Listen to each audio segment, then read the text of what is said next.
प्रिय दर्शकों, आप सभी का स्वागत है हमारे YouTube चैनल सितारे आपके नौ में।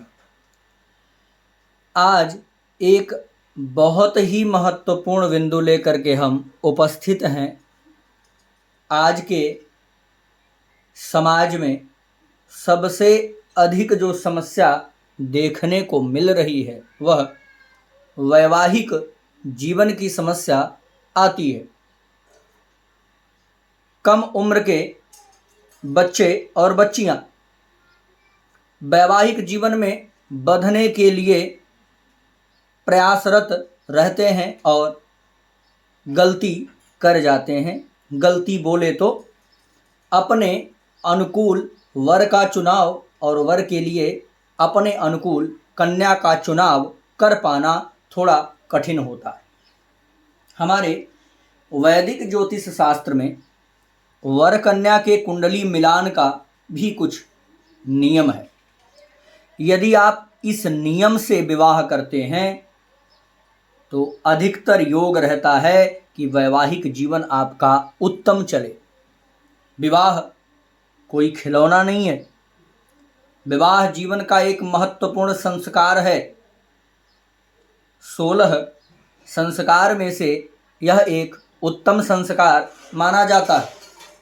यानी वैवाहिक जीवन में बंधने के बाद मनुष्य के जीवन में प्रिय और अप्रिय घटनाएं दोनों ही होने की संभावना बढ़ जाती है। यदि विवाह उत्तम हुआ तो जीवन सुखमय, यदि विवाह गलत हुआ तो जीवन दुखमय होता है।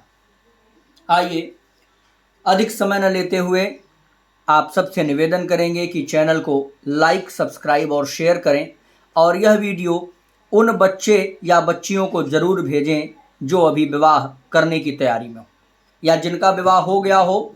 वह भी अपने पति और पत्नी की कुंडली खोल करके सामने रखें तो एक चार्ट इस प्रकार से पत्नी का बना होगा और एक चार्ट इस प्रकार से पति का बना होगा। दोनों चार्ट को आप जैसे हमने रखा है ऐसे ही सामने रख लीजिए। पहला फार्मूला आपको लगाना है। सबको पता होगा कि यह कुंडली का लग्न भाव यानी प्रथम भाव होता है, चाहे इसमें नंबर कोई भी लिखा हो। ऐसा नहीं कि इसमें 3 नंबर लिखा तो ये तीसरा घर है, यहाँ 1 नंबर लिखा तो यह पहला घर है। नहीं, आपको देखना होगा हमेशा कुंडली का पहला घर यही रहेगा। तो आपके लग्न भाव को देखना है, इसका भी लग्न भाव यही होगा। ठीक है। अब आपको देखना है यहाँ से 7वां घर, तो 1 2 3 4 5 6 7। यह वर की कुंडली है यानी पुरुष की कुंडली है।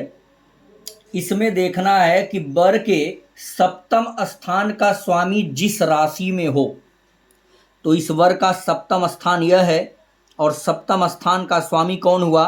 गुरु। यानी नवम राशि लिखी हुई है, 9 नंबर की धनु राशि, इसका स्वामी गुरु है। सप्तम स्थान का स्वामी जिस राशि में हो, यह गुरु किस राशि में है? यानी अपने ही राशि में बैठा है। तो पहला फार्मूला बनता है कि यदि वर के सप्तम स्थान का स्वामी जिस राशि में हो, यदि वह राशि कन्या की हो, तो इनकी स्थिति में देखें तो सप्तम का स्वामी गुरु और गुरु धनु राशि में बैठा है। यदि धनु राशि कन्या की बन जाए तो आप यहाँ देखिए इनका चंद्रमा धनु राशि में बैठा है। तो यदि वर के सप्तम स्थान का स्वामी जिस राशि में हो, यदि वही राशि कन्या की बन जाए तो विवाह उत्तम हो जाएगा। यानी इनका विवाह पहले फार्मूले से बहुत बढ़िया होगा। आप भी मिलान कर सकते हैं तो हम देखेंगे कि 1 नंबर बिल्कुल सही मिल गया। दूसरा फार्मूला लगेगा, यदि कन्या की राशि वर के सप्तमेश का उच्च स्थान हो, तो कन्या की राशि क्या है? धनु राशि। ठीक है। अब यहां पर देखना है कि कन्या की जो भी राशि बन रही है वह वर के सप्तमेश का यदि उच्च स्थान हो, तो यहां पर इसका उच्च स्थान धनु नहीं है। फिलहाल अगर गुरु का उच्च स्थान यहां होता तो भी बहुत बढ़िया संयोग बन जाता। आप भी मिलान करिए। यदि आपके कुंडली का सप्तमेश जो है वह कन्या के राशि में उच्च का अगर हो रहा हो तो बहुत बढ़िया योग बन जाएगा। अगला फार्मूला, वर के सप्तमेश का नीच स्थान, यानी इनका जो सप्तम भाव का स्वामी है वह जिस राशि में नीच का हो रहा है, यदि वही राशि कन्या की हो तो भी विवाह बड़ा उत्तम हो जाएगा।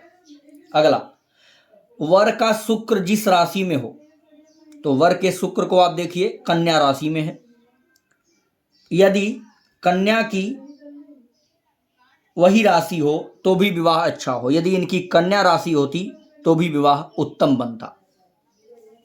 वर की सप्तम राशि यदि कन्या की राशि हो, वर की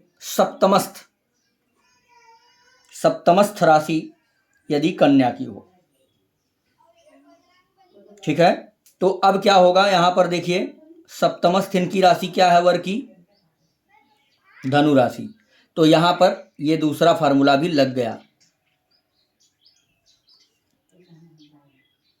अगला फार्मूला, वर का लग्नेश जिस राशि में हो वह राशि यदि कन्या की हो तो विवाह सुखदायी होता है।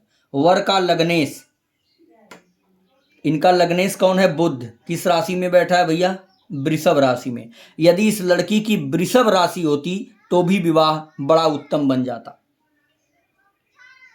अगला, वर के चंद्र लग्न से सप्तम स्थान में जो राशि पड़े वही राशि यदि कन्या का जन्म लग्न हो तो विवाह बहुत शुभ है। तो वर के चंद्र लग्न से, अब देखिए यहां पर चंद्र लग्न हो गया, सप्तम स्थान यहां से यानी लग्न हो गया, और इसमें जो राशि पड़ रही हो तो इसमें मिथुन राशि पड़ रही है। यदि कन्या का यही लग्न होता यानी इनका मिथुन लग्न यदि होता तो विवाह बड़ा उत्तम हो जाता। इस प्रकार से भी मिलान हम कर सकते हैं। अगला नियम है आप सबके लिए, वर की चंद्र राशि से सप्तम स्थान पर जिन दो ग्रहों की दृष्टि पड़ रही हो, ठीक है। तो यहां पर देखिए वर से चंद्र राशि, वर की जो चंद्र राशि है यानी यहां सप्तम स्थान से, तो इससे सप्तम स्थान लग्न हो गया। यहां पर जिन दो ग्रहों की दृष्टि पड़ रही है, तो एक चंद्रमा की दृष्टि है और एक गुरु की, दो ग्रहों की दृष्टि पड़ रही है। वे ग्रह जिन दो राशियों में बैठे हों, तो ये दोनों ही ग्रह एक राशियों में बैठे हैं, आपके कुंडली में अलग अलग राशियों में भी बैठ सकते हैं। उन राशियों में से किसी एक राशि में यदि कन्या का जन्म हो तो इनका तो यह भी फार्मूला सटीक बैठ गया, यानी ये दोनों ग्रह जिस राशि में है वही राशि यदि कन्या की हो तो इनकी भी धनु राशि है, देख लीजिए। तो यहां पर भी ये फार्मूला सटीक बैठे तो विवाह उत्तम होता है। इस प्रकार से आप कुंडली मिलान करा सकते हैं और किसी के लफड़े में पड़ने की जरूरत नहीं कि ये गुण नहीं मिल रहे तो ये मैचिंग नहीं हो रही।